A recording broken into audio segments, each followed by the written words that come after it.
Hello and welcome to this deep dive into the Dutch East India Company, VOC, widely considered to be the world's very first modern corporation to go public. In an era where transoceanic journeys and spice routes dominated the imagination, the VOC launched a groundbreaking financial model by selling shares to everyday investors. Its formation, success, and eventual decline marked a pivotal chapter in the history of commerce, helping shape how we invest, trade, and operate multinational enterprises today. The 1600s saw European nations vying for control of lucrative spice routes from Asia, modern-day Indonesia, India, and beyond. Spices like cloves, pepper, and nutmeg fetched enormous profits in Europe, fueling an era of maritime exploration and conquest. While Portugal and Spain had dominated early spice routes, the Dutch sought to challenge them by founding well-funded trading entities. During this century, the Dutch Republic flourished economically. Amsterdam, in particular, became a financial hub. Its merchants, shipyards, and capitalist ethos drew talent from across Europe. The city's tolerance policy, advanced shipbuilding technologies, and thriving merchant class created a climate ripe for financial experimentation. Before the VOC, private trading expeditions were funded by temporary partnerships or ventures, often dissolved after a single return voyage. The Dutch recognized that a more permanent structure could sustain continuing trade missions. Enter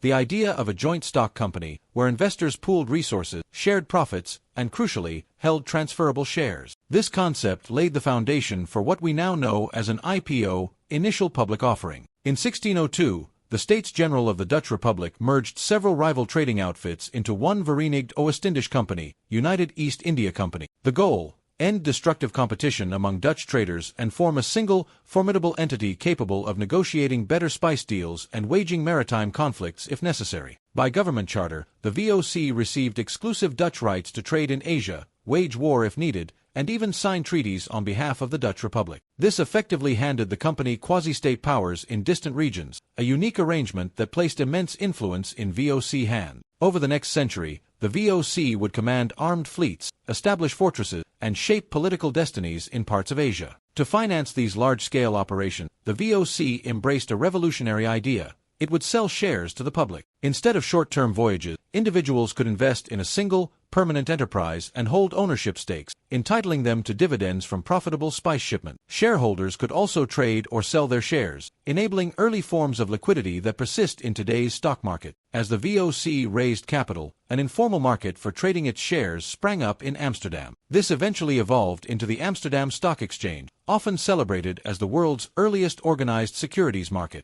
The concept of stocks and bonds, brokered by specialized intermediaries, blossomed in the city's coffeehouses and street corners. Remarkably, the VOC's share offering extended to a range of investors, merchants, artisans, and sometimes even smaller-scale participants. The promise of high returns from Asian trade was enticing. By spreading risk across multiple voyages and offering partial ownership, the VOC's IPO harnessed the capital of the wider population, not just a small cadre of wealthy elites. Limited liability. Individual shareholders weren't personally on the hook for the company's debts beyond their initial investment. Perpetual existence. The VOC wasn't dissolved after each expedition, ensuring ongoing commercial operation. Secondary market trading. Investors could buy or sell shares, making their stakes liquid assets rather than locked capital. These features were groundbreaking, pioneering modern finance structures and fueling Amsterdam's rise to a global financial center. With robust capital, the VOC established expansive trade network, controlling spices, textiles, and eventually tea and coffee routes across Asia. It built headquarters in Batavia, now Jakarta, forging supply chains that integrated Asia and Europe on a scale rarely seen before.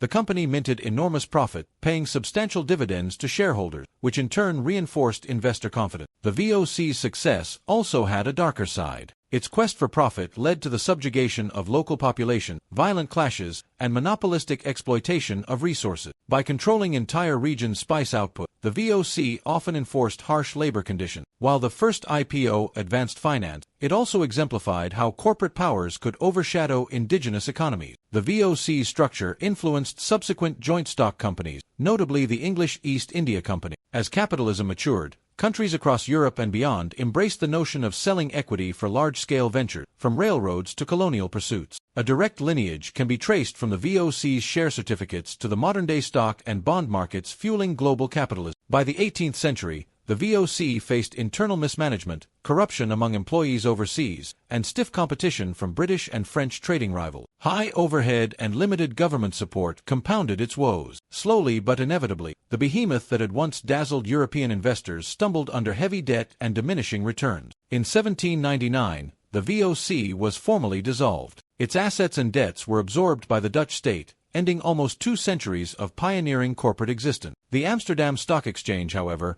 lived on, maturing as a venue for trading other stocks, bonds, and commodities. Over time, modern companies replaced the VOC's place on the exchange, but the concept of broad ownership by shareholders never disappeared. The VOC's story exemplifies both the highs and lows of corporate enterprise: astounding growth fueled by investor capital, coupled with exploitation, questionable ethics, and eventual collapse under bureaucratic bloat. It underscores how modern many of these business principles were, centuries before contemporary laws clarified investor protections and corporate responsibilities. Before the VOC, large ventures were typically funded by monarchs or small groups of wealthy backers. The VOC's approach democratized investment, letting everyday people become part owners, an idea at the heart of today's equity market. The success of the VOC's IPO contributed to Amsterdam's status as a major trade and finance hub. The concept of centralized stock exchanges, formalizing share trading, price discovery, and regulation, was quickly emulated in London and other capitals. Although corporate governance was rudimentary compared to modern standards, the VOC introduced fundamental elements like shareholder meetings, directors,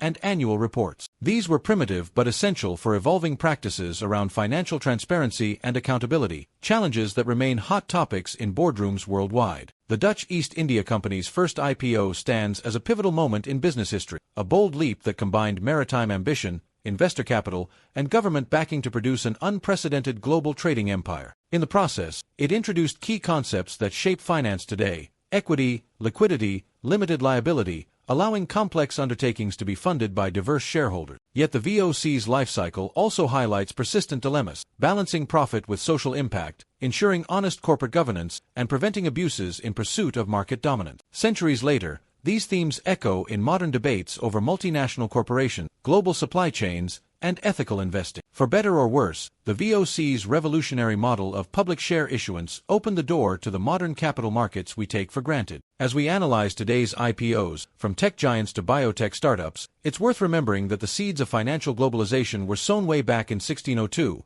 when Dutch merchants decided to unify their competing fleets into one unstoppable company and invited the public to own a piece of it.